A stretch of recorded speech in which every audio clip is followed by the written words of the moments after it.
ایک دعا تو وہ ہے جو ہم کرتے ہیں ہاتھ اٹھا کر اور مانگتے ہیں، پھر وہ دعا جو باجماعت ہوتی ہے، یہ تو ظاہری ایک دعا عمل ہے جو نظر آ گیا۔ اصل دعا وہ ہے تضرعا وخیفہ، وہ جو انسان دون الجہر من القول، زبان ہلائے بغیر دل ہی دل میں جو اللہ کو وہ پکار رہا ہوتا ہے، اللہ سے استدعا کرتا ہے، اللہ سے ہم کلام ہوتا ہے، اللہ کے سامنے اپنی خطاؤں کا اقرار کرتا ہے، یہ جو اندر ہی اندر کی سرگوشی ہے، اس کو حضور صلی اللہ علیہ وسلم نے عبادت کا لب لباب اور عبادت کا جوہر قرار دیا۔ فرمایا الدعاء هو العبادہ، الدعاء مخ العبادہ، دعا ہی تو عبادت کا جوہر ہے۔ یہ دعا ہی تو اصل میں مخ کہتے ہیں عربی زبان میں ہڈی کا جو گودا ہوتا ہے اس کو، کہ اصل میں جو گودا ہے اس کا جو جوہر ہے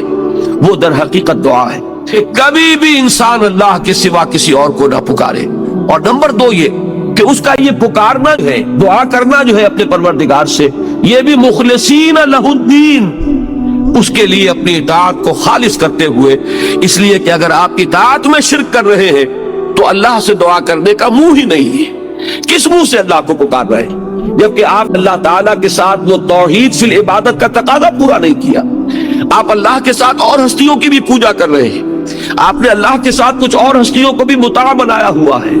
اور تو کیا آپ نے نفس کو مطاع بنایا ہوا ہے، آپ نے دولت کو محبوب بنایا ہوا ہے اللہ سے بڑھ کر، تو کیا منہ ہے آپ کا کہ آپ اللہ سے ہم کلام ہو؟ لہذا در حقیقت یہ اندر کی جو اصل دعا ہے یہ وہی شخص کر سکے گا، اور اسی کا دل لگے گا اس میں، کہ جو اپنی جگہ پر یہ احساس رکھتا ہو کہ میں نے اللہ کی بندگی کی ہے خالصتاً، اسی کی بندگی تمام بندگیوں سے آزاد ہو کر، تبھی اللہ سے دعا انسان صحیح معنی میں کرتا ہے۔ فادعوا اللہ مخلصین لہ الدین، پس دعا کیا کرو اللہ سے، پکارا کرو اللہ کو، لیکن شرط اس کے ساتھ ہے مخلصین لہ الدین، اس کے لیے اپنی اطاعت کو خالص کرتے ہو۔ اگر یہ نہیں ہو سکتا، ایک شخص کی زندگی جو ہے